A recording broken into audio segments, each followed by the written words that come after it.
Punch-Out on the Virtual Console. It costs 500 Wii points and it's worth every penny.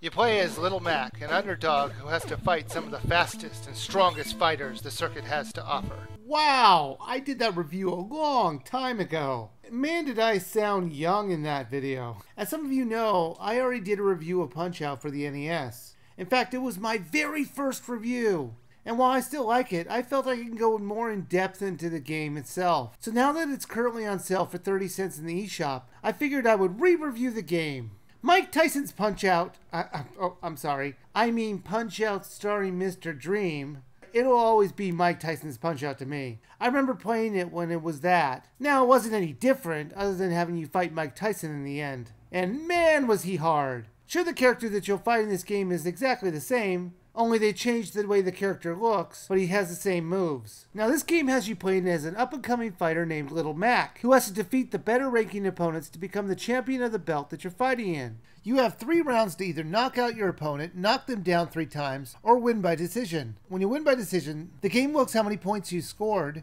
and sees if it's more than the preset amount that they have assigned to each character, and if it is, you win! If you lose, you might have to refight the fighter, or they may send you down a rank and you'll have to refight a previous opponent. The other opponents are bigger than your character, and in some cases, way bigger! It makes you wonder how Little Mac is ever going to take them down. It's even more disheartening when some of them openly use magic in the ring. You would think the ref would be calling the match when the opponent is vanishing in the ring. But nope, that's what you get when you get a plumber to do a referee's job. Thanks, Mario. You get a limited number of punches that you can throw before you get tired, and you're going to have to wait a few seconds to get your strength back. These are represented by a number count by the hearts in the upper right hand corner. So you have to be careful not to waste your punches, or you might be too tired at a critical moment. Now the star that you can see up there as well is for an uppercut punch. You have to earn these stars by doing a punch to your opponent when they're not expecting it. Now the controls were very easy to use. You press the left or right button to dodge and the up to block, the up and punch button to punch high, or just the punch button to hit low, and the star button to throw an uppercut. And that's about it. Now playing on the Wii U gamepad was a little annoying. I found it a little more difficult to press the start button quickly due to its placing. However, since you could use the Wiimote or the Wii U controller instead, or like any other Wii U Virtual Console game, you could remap the controls to your liking. So this is far from a problem that can't be solved. One of the other great things about this being a Wii U Virtual Console game is that it has a built-in save feature, so you can set a restore point to any point in the game. This was very useful in this game particularly, since you can make it so you wouldn't have to worry about being sent down a rank if you lose a match. Just reload and refight. Plus you can play the game completely on the gamepad if you choose to. Punch-Out for the Virtual Console is still fantastic.